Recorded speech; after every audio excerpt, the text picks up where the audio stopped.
Thanks for checking out this movie review video. This is for the 2022 film The Spine of Night.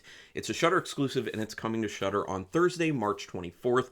So this is a no spoiler review for that reason, because I'm putting it out beforehand and it's just a new film in general. So going to give you my feelings on the film, like I say with pretty much everything. And it doesn't mean that this was a bad film necessarily, but I just like to remind people every now and then. I think every film is worth watching at least once, just so you can make up your mind on how you feel about the film. Because there have been films I've loved and people comment and they're like, I hated it. And there have been ones that I have hated and people comment and say, I loved it. So there's an audience for every film, and that's good. Anyway, this one's written and directed by Gelatt, who did films The Bleeding House, Europa Report, They Remain, did a portion for Love, Death, and Robots on Netflix, which I haven't seen yet, but I've heard is pretty cool. And Morgan Galen King, who was also involved in writing and directing, who doesn't have any credits, so this was their first.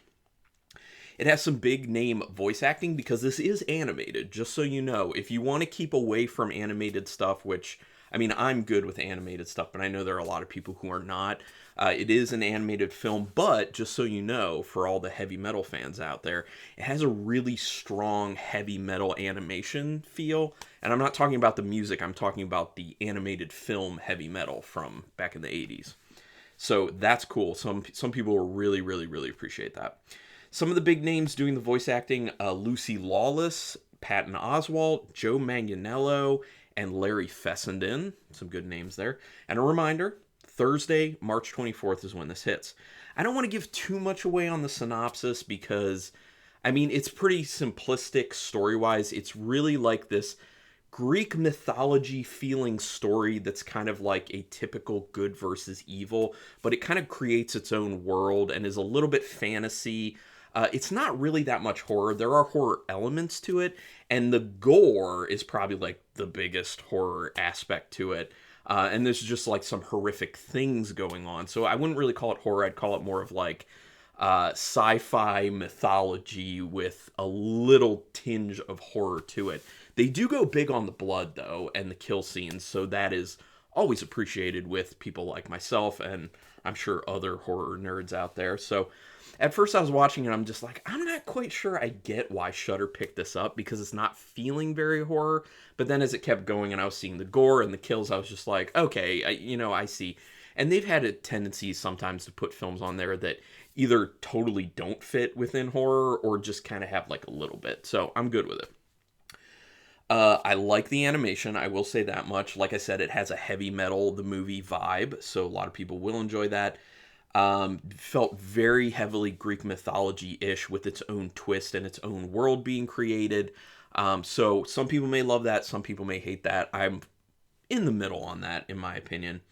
They don't skimp on the gore, like I was talking about, and that is a wonderful thing, because when you're animating, it doesn't cost you any more to do the gore, which rhymes. Unintended, but it doesn't cost you more to actually put that gore in there, so more gore is good and it doesn't cost you more, so I'm glad they went that route. Some of the voice acting, unfortunately, is not so hot. There is some voice acting that's awesome, totally on point, you can probably assume who that is, and then there's some that not so great, and the problem becomes when you're getting really good voice acting, when the bad voice acting comes in, or not so hot voice acting comes in, it stands out as being not so hot even more in comparison to the really great stuff. The pacing is not great.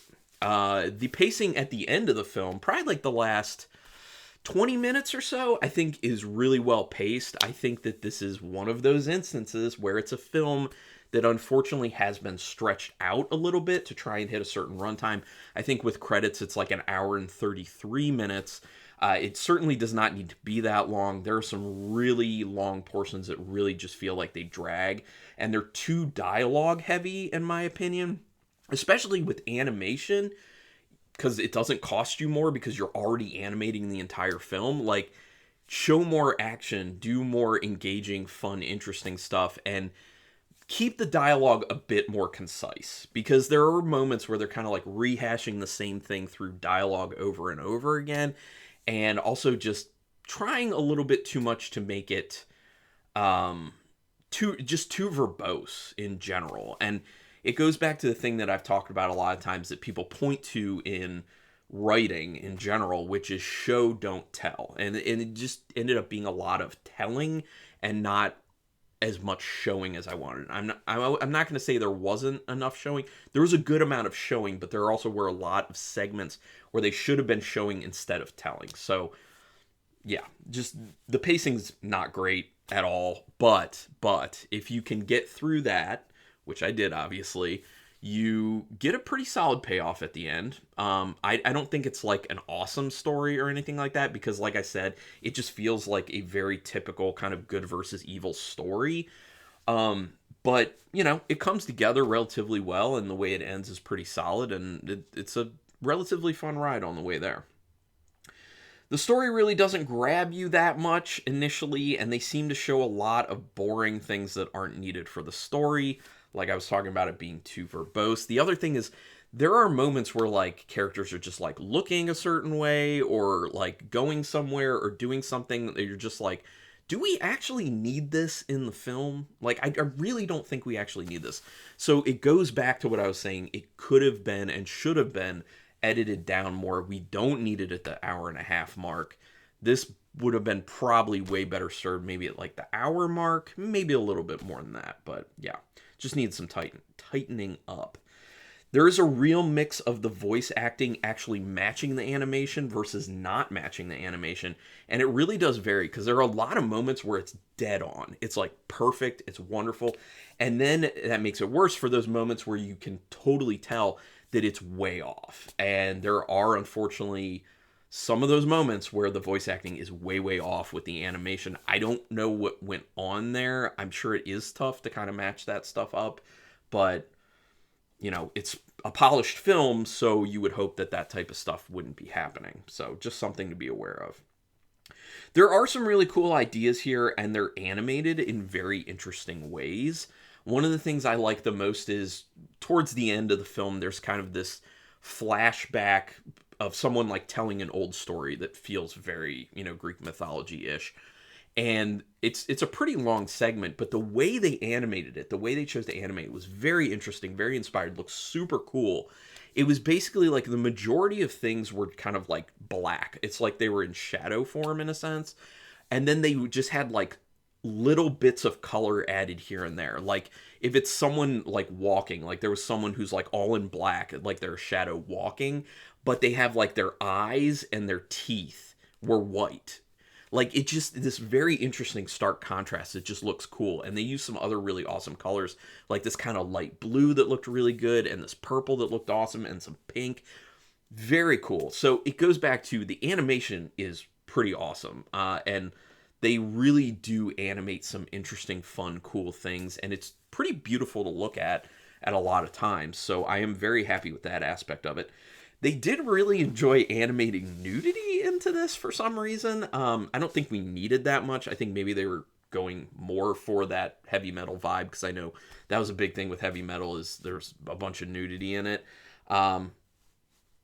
So if you're not comfortable with that, whatever. I mean, I'm fine with it. It just seemed a little odd that like that was their choice to just put tons of nudity in there. I was just like, okay.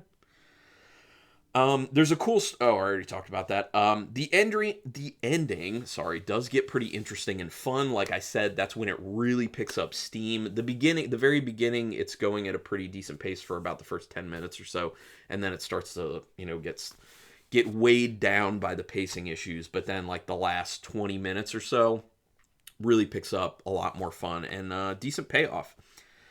So yeah, I mean, there is kind of like this, you know, rural good guy versus you know, more civilized bad guy, which kind of actually goes a little bit to folk horror in a sense, even though this isn't like fully horror. It's kind of like people closer to nature who are good versus people who are further away from nature in a civilized society, who, because they're further away from nature, have kind of lost their way and are going this evil direction.